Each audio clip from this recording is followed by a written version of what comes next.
Hello and welcome to the chemistry class once again. आज हम पढ़ते हैं थायोफीन के रिएक्शंस के बारे में कुछ और बातें। हमें ये मालूम है और हम पहले भी देख चुके हैं इससे पहले के क्लासेस में या वीडियोस में कि थायोफीन जो है दूसरे हेट्रोसाइक्लिक कंपाउंड्स की तरह इलेक्ट्रोफिलिक सब्स्टिट्यूशन रिएक्शन प्रदर्शित करता है या एग्जिबिट करता है। तो आज हम पढ़ते हैं reaction with ketones and aldehydes और एल्डिहाइड्स एंड कीटोन्स। इसके साथ ही एक बहुत मज़ेदार किस्सा है थायोफीन के डिस्कवरी का, जो एल्डिहाइड और कीटोन के साथ थायोफीन का जो रिएक्शन है उससे जुड़ा हुआ है और केमिस्ट्री के वर्ल्ड में, in the world of chemistry के जगत में वो काफ़ी फेमस है। तो आज वो किस्सा भी हम सुनेंगे। Reaction of thiophene with aldehydes and ketones is acid catalysed. तो ये एसिड कैटलाइज्ड होता है, अम्ल द्वारा उत्प्रेरित होता है और ओवरऑल रिएक्शन हम अपनी स्क्रीन पे देख रहे हैं।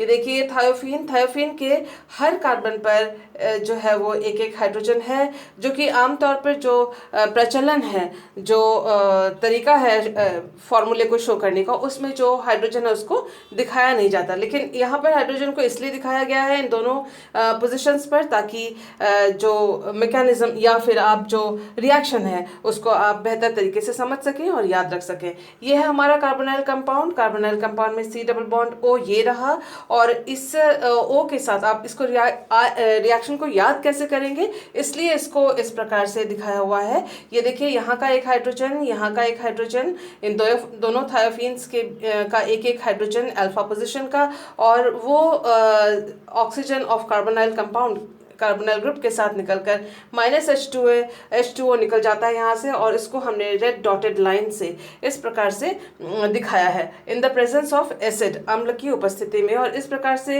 ये जो तीनों मॉलिक्यूल्स हैं आपस में जुड़ जाते हैं और इस तरह से जो है एक प्रोडक्ट हमें प्राप्त होता है। इसी प्रकार से देखिए, पहला जो है वो एल्डिहाइड के साथ है और यहाँ पर एरोमेटिक कंपाउंड है ये, लेकिन एलिफेटिक कंपाउंड के साथ और जो कि कीटोन है उसके साथ भी यही रिएक्शन थायोफीन के साथ दिखाई गई है। दो मॉलिक्यूल हैं थायोफीन के और एक कार्बोनाइल कंपाउंड है। यहाँ पर भी दो थायोफीन के मॉलिक्यूल्स थे और एक कार्बोनाइल कंपाउंड था। तो इनका आपस में, इन दोनों थायोफीन और एक कार्बोनाइल कंपाउंड के साथ, कार्बोनाइल ग्रुप के साथ इसी तरह से वाटर जो है यहाँ से निकलता है in the presence of acid catalyst, और ये थायोफीन दो जो मॉलिक्यूल्स आपस में इस प्रकार से जुड़ जाते हैं। ये वाला कार्बन ये रहा, और उसके इस कार्बन के ऊपर जो दो सब्स्टिट्यूएंट्स थे वो ये रहे। तो आइए देखते हैं इसका मैकेनिज्म कैसा है। एसिड कैटलाइज्ड रिएक्शन है ये, और जो इलेक्ट्रोफिलिक सब्स्टिट्यूशन रिएक्शन है, तो पहला स्टेप जाहिर सी बात है होगा जनरेशन ऑफ इलेक्ट्रोफाइल्स का बनना। किस प्रकार से इलेक्ट्रोफाइल बन रहे हैं देखते हैं हम। ये है कार्बोनाइल कंपाउंड, इसमें ये जो H है वो कोई एल्काइल या फिर एराइल ग्रुप भी हो सकता है, AR सब्स्टिट्यूटेड भी हो सकता है, तो कोई भी एरोमेटिक या एलिफेटिक हो सकते हैं, ये एल्डिहाइड या कीटोन, कुछ भी ये कंपाउंड हो सकता है। फिलहाल के लिए हमने इस मैकेनिज्म को समझने के लिए यहाँ पर एल्डिहाइड का एग्जाम्पल जो है वो यूज़ किया हुआ है। प्रोटॉन के साथ, यानी एसिड से जो H+ मिला है उसके साथ इसका रिएक्शन होता है।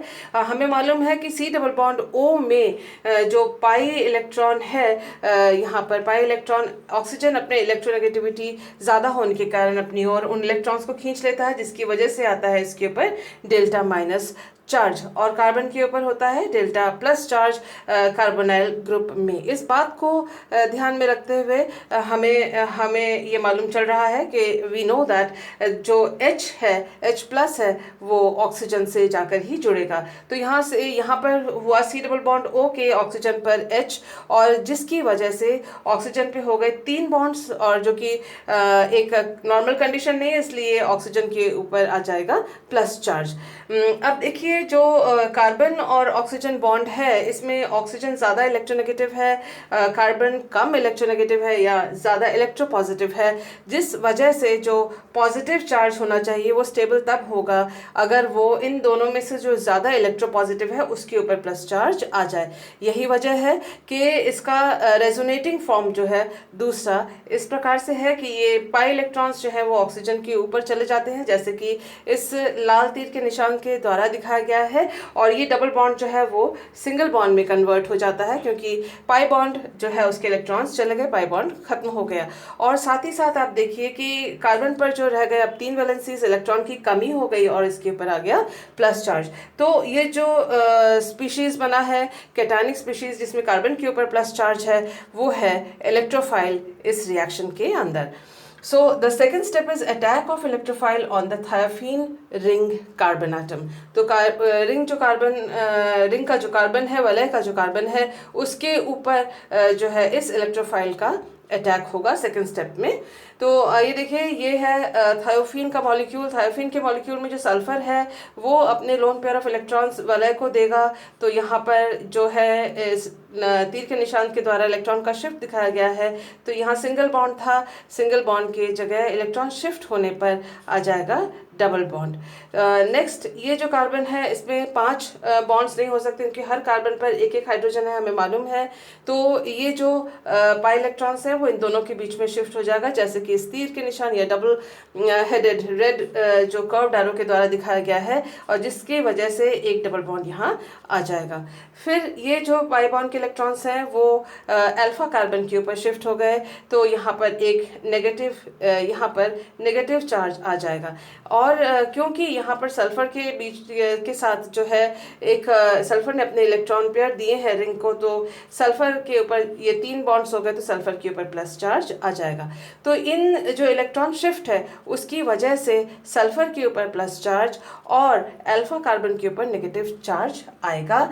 इसी वजह से ये जो इलेक्ट्रोफाइल है वो अल्फा पर ही जाकर आक्रमण करेगा, और इस तरह से हम देख सकते हैं कि अल्फा कार्बन पर ये इलेक्ट्रोफाइल जुड़ गया, कार्बन से अटैक हुआ क्योंकि कार्बन इलेक्ट्रोफिलिक सेंटर है। इस कार्बन ये जो वलय का कार्बन है, रिंग का कार्बन है, उसके साथ इसने कार्बन बॉन्ड इस इलेक्ट्रोफाइल ने बनाया, और इस जो अल्फा कार्बन है उस अल्फा कार्बन के ऊपर एक हाइड्रोजन पहले से ही था, तो वो हाइड्रोजन यहाँ दिखाया गया है। तो ये जो मध्यवर्ती है वो बनता है जो कि अनस्टेबल है, और फिर इलेक्ट्रॉन्स का जो मूवमेंट है इसमें एक चीज़ और देख लीजिए कि एरोमेटिसिटी भी इसमें ख़त्म होती है, और यही वजह है कि एरोमेटिसिटी को दोबारा अटेन करने के लिए, दोबारा प्राप्त करने के लिए इसमें से प्रोटॉन निकल कर जाता है। किस प्रकार से?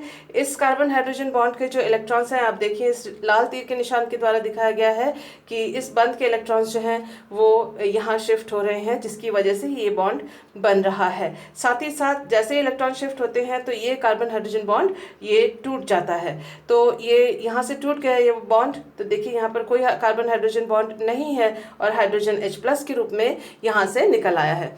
इसके साथ ही ये जो बॉन्ड यहाँ शिफ्ट हुआ तो यहाँ डबल बॉन्ड बना, लेकिन देखिए कि इस कार्बन पर 5 वैलेंसीज हो जाएंगी अगर यहाँ बॉन्ड नहीं खिसकेगा तो यहाँ इसलिए बॉन्ड के इलेक्ट्रॉन्स जो है वो डिस्प्लेस हुए, जो कि red arrow double headed curved arrow notation के द्वारा वक्र तीर के निशान के द्वारा दिखाया गया है। और देखिए आप कि जो इलेक्ट्रॉन्स हैं यहाँ शिफ्ट हुए और यहाँ एक और पाई बॉन्ड बन गया, डबल बॉन्ड बन गया, और इस कार्बन सल्फर बॉन्ड के इलेक्ट्रॉन्स अब यहाँ शिफ्ट हो जाते हैं, सल्फर के ऊपर आ जाता है। इस शिफ्ट की वजह से इलेक्ट्रॉन पेयर वापस, और सल्फर का जो प्लस चार्ज है वो ख़त्म हो जाता है और सल्फर न्यूट्रल दोबारा हो जाता है। इसके साथ ही आप देखें कि इन इलेक्ट्रॉन शिफ्ट की वजह से जो एरोमेटिसिटी है इस रिंग की वापस आ जाती है, तो ये स्टेबल सिस्टम हो गया, एरोमेटिक हो गया, और साथ ही साथ हो गया सब्स्टिट्यूटेड थायोफीन, जिसके ऊपर जो है कि कार्बोनाइल कंपाउंड है वो इसके साथ ऐड हो गया है। यहाँ पर देखिए कि प्रोटॉन या एसिड के द्वारा ये रिएक्शन कैटलाइज्ड थी, ये पूरी रिएक्शन कैटलाइज्ड थी, तो इसलिए वो जो प्रोटॉन है वो OH के साथ जुड़ गया है, तो जो OH2 बन जाता है, और ये OH2+ जो है क्योंकि प्रोटॉन आके इस न्यूट्रल ग्रुप पे जुड़ा हुआ है, तो यहाँ पर ऑक्सीजन के ऊपर प्लस चार्ज आ जाएगा। वैसे भी आप देख सकते हैं कि ऑक्सीजन के ऊपर यहाँ 3 बंद हो गए या 3 बॉन्ड्स हो गए तो ऑक्सीजन के ऊपर प्लस चार्ज आ जाएगा। यूँ भी आप समझ सकते हैं कि this is a neutral species, जिसमें कोई चार्ज नहीं है।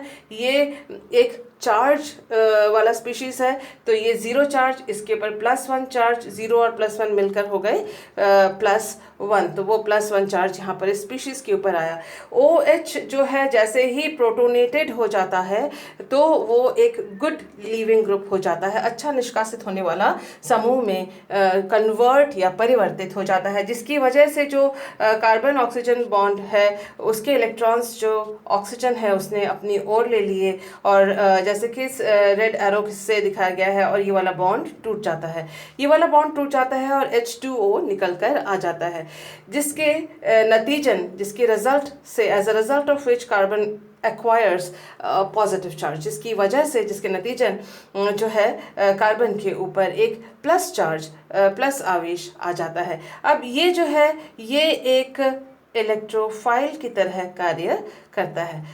ये एक इलेक्ट्रोफाइल है, इस इलेक्ट्रोफाइल मानिए, और इस इलेक्ट्रोफाइल का एक और थायोफीन मॉलिक्यूल जो कि रेड कलर से यहाँ दिखाया गया है उसके ऊपर जो है इस इलेक्ट्रोफाइल का अटैक होता है, और वही जैसे यहाँ पर इलेक्ट्रॉन्स का शिफ्ट हुआ था उसी तरह से यहाँ इलेक्ट्रॉन का शिफ्ट हुआ, और जैसे यहाँ पर अल्फा पोजीशन पे अटैक हुआ था उसी प्रकार से यहाँ पर भी अल्फा पोजीशन पर इस इलेक्ट्रोफाइल का आक्रमण हुआ है, जैसे कि इन एरोज या कर्व्ड एरो नोटेशन या लाल तीर के वक्र तीर के निशान के द्वारा दिखाया गया है। तो आप देख सकते हैं ये है, ये रेड वाला जो मॉलिक्यूल थायोफीन का है वो हिस्सा ये वाला है, अल्फा कार्बन पर आक्रमण हुआ है, तो ये वाला जो अल्फा कार्बन है ये अल्फा कार्बन दरअसल ये है, और यहाँ देखिए आप ये इस कार्बन पर एक हाइड्रोजन था जो कि यूँ दिखाया गया है, और ये जो हिस्सा है जो ब्लैक से है वो वाला हिस्सा ये वाला है। तो इस तरह से ये दोनों मॉलिक्यूल्स थायोफीन के आपस में इस कार्बोनाइल कंपाउंड के कार्बन से जुड़ जाते हैं, और फिर देखिए ये जो है एरोमेटिक सिस्टम नहीं है, इसकी एरोमेटिसिटी खत्म हो गई है, इस वजह से इस कार्बन हाइड्रोजन बॉन्ड के इलेक्ट्रॉन्स जो हैं वो वलय में वापस शिफ्ट हो गए हैं, जो कि इस तीर के निशान के द्वारा दिखाया गया है, और फिर दोबारा इलेक्ट्रॉन का डिलोकलाइजेशन इस और इस प्रकार से होगा, ठीक वैसे ही जैसे यहाँ पर हुआ था। और इस तरह से जो सल्फर को अपने इलेक्ट्रॉन्स वापस मिल जाते हैं, सल्फर न्यूट्रल हो जाता है प्लस की बजाय, एंड एरोमेटिसिटी जो उसकी एरोमेटिकता इस वलय की वो रिस्टोर हो जाती है, वो वापस प्राप्त हो जाती है। इस प्रकार से अब ये वाला जो उत्पाद है वो प्राप्त हुआ, जो कि हमने इससे पहले वाले स्लाइड में देखा था। तो इस प्रकार से जो एल्डिहाइड या कीटोन है वो थायोफीन के ऊपर ऐड होते हैं, और हम देख रहे हैं कि 2 थायोफीन के मॉलिक्यूल्स आपस में इस प्रकार से जुड़कर एक इलेक्ट्रोफिलिक सब्स्टिट्यूशन के द्वारा ऐसे ये प्रोडक्ट देते हैं, प्रदान करते हैं। This is an important reaction, ये जो रिएक्शन है इम्पॉर्टेंट रिएक्शन है कॉम्पिटिटिव एग्जामिनेशन के नज़रिए से भी, और ये इम्पॉर्टेंट रिएक्शन है BSc के MSc के एग्जामिनेशंस के नज़रिए से भी। तो हम देखते हैं कि इसके साथ जुड़ा हुआ देखिए ये जो R और H ये जो ग्रुप्स हैं ये वेरी कर सकते हैं, ये भिन्न भिन्न हो सकते हैं, निर्भर करता है कि यहाँ पर एल्डिहाइड लिया गया था या कीटोन लिया गया था। तो इसी के ऊपर बेस्ड आइए एक मज़ेदार किस्सा सुनते हैं, हिस्टोरिकल है वो, और ऑर्गेनिक केमिस्ट्री में इसका ये काफ़ी फेमस किस्सा है। आइए देखते हैं क्या बात है। देखिए आज से बहुत साल पहले जो है वो ऑर्गेनिक केमिस्ट्री में कलर रिएक्शंस का बहुत महत्व था। Earlier colour reactions were very important to identify compounds in organic chemistry.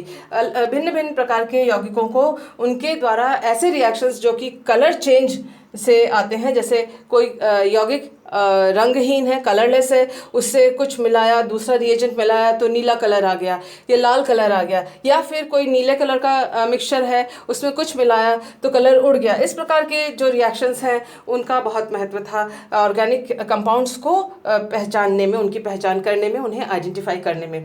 तो इसी सिलसिले में एक इम्पॉर्टेंट रिएक्शन था बेंजीन का, जो कि इसेटीन के साथ अगर उसको इसेटीन और कंसनट्रेटेड H2SO4, बेंजीन को इसेटिन और कंसनट्रेटेड H2SO4 के साथ जब गर्म किया जाता था तब एक नीला रंग आता था। अगर नीला रंग आता था तो फिर ये माना जाता था कि जो कंपाउंड है वो बेंजीन है, या यौगिक में जो मिश्रण है उसके अंदर बेंजीन है, मिश्रण में बेंजीन है, यानी बेंजीन की जो उपस्थिति प्रेजेंस वो इसेटिन और कंसनट्रेटेड H2SO4 के साथ गर्म करने पर नीले रंग आने पर मानी जाती थी।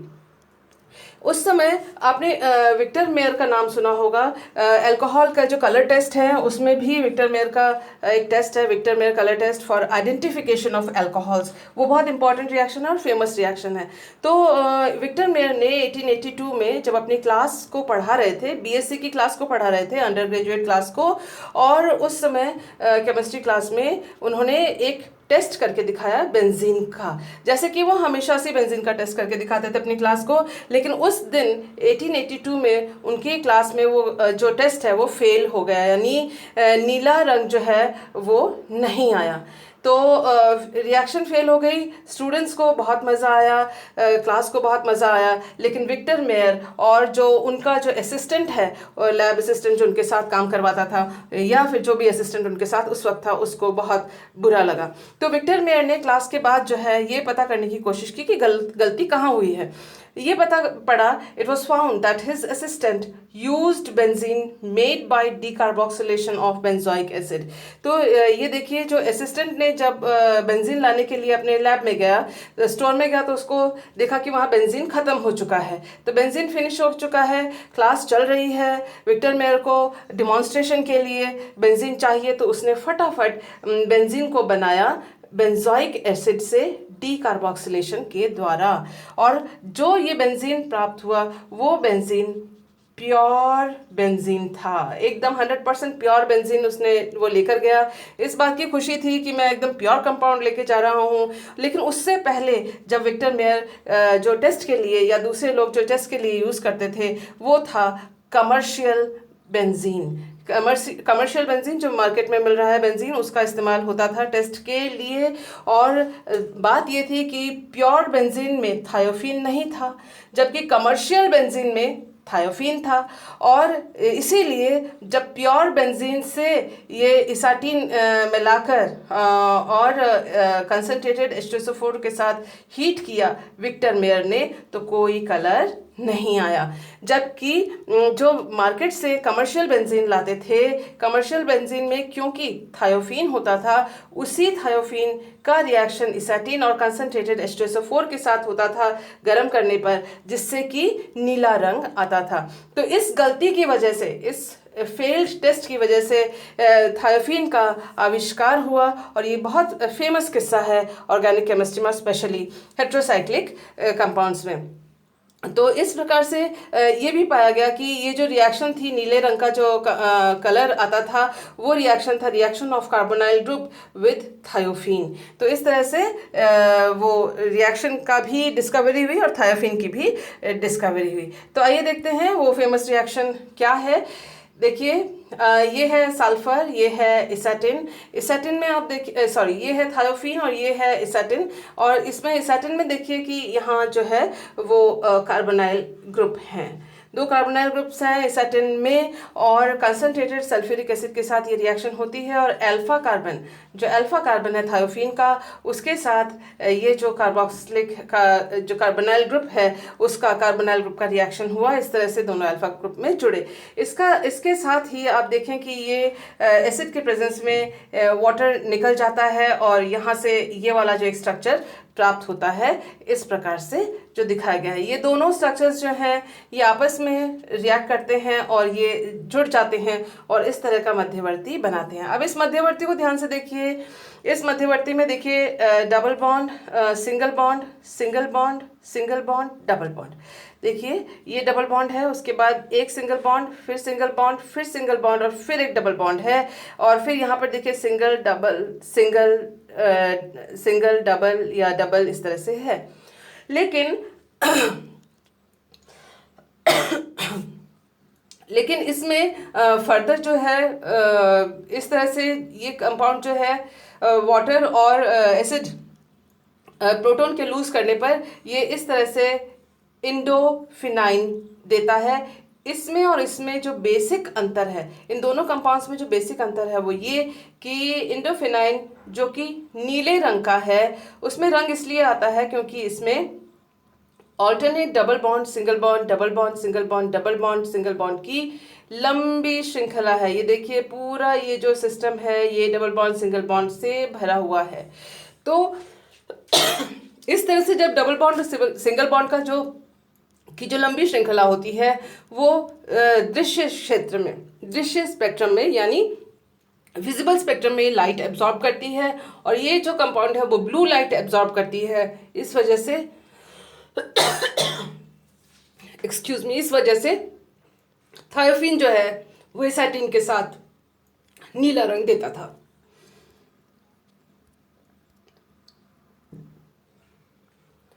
तो इस प्रकार से ये कलर रिएक्शन था जो कि बेंजीन में उपस्थित थायोफिन की जो इम्प्योरिटी है उसकी वजह से आया था, और इस पूरे किस्से से या पूरे इंसिडेंट से थायोफिन की डिस्कवरी हुई, और थायोफिन का जो कार्बोनाइल ग्रुप के साथ रिएक्शन है उसकी भी डिस्कवरी इसी इंसिडेंट की वजह से, इसी घटना की वजह से हुई।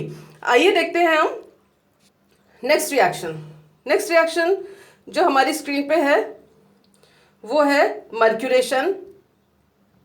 मर्क्यूरेशन रिएक्शन में जो है देखिए आप, ये थायोफिन जो है वो बेंजीन की तुलना में 10⁵ टाइम्स फास्ट रिएक्ट करता है थायोफिन बेंजीन की तुलना में। तो यहाँ देखिए बहुत फास्ट रिएक्शन है, थायोफिन बेंजीन की तुलना में बहुत फास्ट रिएक्ट करता है। ये HG मर्क्यूरिक एसिटेट है, जी को यहाँ लिखिएगा जब आप नोट्स बनाएं, ये यहाँ पर आ गया है बाय मिस्टेक। तो ये मर्क्यूरिक एसिटेट है जिसके साथ this is HG over here. Notes बनाए तो इसमें G यहाँ लिखें। तो इसके साथ रिएक्शन हुआ 60 to 70 डिग्री सेंटीग्रेड में, और इस तरह से टेट्रा मर्क्यूरिक एसिटेट यौगिक हमें प्राप्त हुआ जो थायोफिन का सब्स्टिट्यूटेड यौगिक है, डेरिवेटिव है। इसी तरह से इसी रिएक्शन को, जो मर्क्यूरेशन को हम मर्क्यूरिक ऑक्साइड और एसिटिक एसिड 85 डिग्री सेंटीग्रेड पर भी इस रिएक्शन को करवाया जा सकता है और यही उत्पाद प्राप्त होता है। ये भी एक इम्पॉर्टेंट रिएक्शन है और एग्जामिनेशंस में पूछा जाता है। आइए देखते हैं नेक्स्ट रिएक्शन। नेक्स्ट रिएक्शन जो हमारी स्क्रीन पे है वो है क्लोरोमर्क्यूरेशन। क्लोरोमर्क्यूरेशन जो है एट C2 कार्बन 2 में, जो थायोफिन का जो 2 कार्बन है उसके ऊपर 2 इधर भी माना जाता है, इधर भी माना जाता है, यानी अल्फा कार्बन पर जो है क्लोरोमर्क्यूरेशन होता है थायोफिन का। मर्क्यूरिक क्लोराइड के साथ हो सकता है। ये देखिए सोडियम एसीटेट और इथेनॉल की प्रेजेंस में अगर रूम टेम्परेचर पर, कमरे के ताप पर 2 दिन तक रखा जाए तो ये उत्पाद डेरिवेटिव हमें प्राप्त होता है क्लोरोमर्क्यूरेशन का थायोफिन के द्वारा। तो यही रिएक्शन जो है वो HgCl2 मर्क्यूरी क्लोराइड के साथ आप सोडियम एसीटेट का गर्म करके अगर करते हैं तो इस केस में 68% ईल्ड आती है और 2 दिन का लंबा समय इसमें नहीं लगता। तो इन दोनों ही रिएजेंट्स के द्वारा दोनों ही स्थितियों में जो है थायोफिन का क्लोरोमर्क्यूरेशन हो सकता है। नेक्स्ट देखते हैं reaction with free radicals. Free radicals यानी मुक्त मूलकों के साथ थायोफिन का reaction, substitution occurs at 2 position of thiophene. जो थायोफिन का जो सेकेंड नंबर है या अल्फा कार्बन है उस पर फ्री रेडिकल का जो है अटैक होता है या ऐड होता है वहाँ जाकर, और इस तरह से देखिए यहाँ पर हमने जो फ्री रेडिकल लिया है वही जाके यहाँ जुड़ा है, और इस केस में ये है 2-फिनाइल थायोफिन, और जो कि ये मेजर प्रोडक्ट होता है। इसके साथ साइड रिएक्शन के भी दूसरे प्रोडक्ट्स हो सकते हैं। मुझे उम्मीद है आज के जो रिएक्शंस थे और आज का जो किस्सा हमने शेयर किया, जो कि क्लासरूम में अगर शेयर करते तो ज़्यादा मज़ा आता, लेकिन फिर भी मुझे उम्मीद है कि आपको ये किस्सा याद रहेगा, ये डिस्कवरी याद रहेगी और आज के जो रिएक्शंस हैं वो याद रहेंगे। फिर भी यदि आपको कोई समस्या आती है तो व्हाट्सएप नंबर पर मुझे कॉन्टैक्ट कर सकते हैं। Thank you for being with me. आगे से आगे हम आपके लिए नेक्स्ट और इंटरेस्टिंग रिएक्शंस लेकर आएंगे। नोट्स बनाते रहिए। Take care and bye.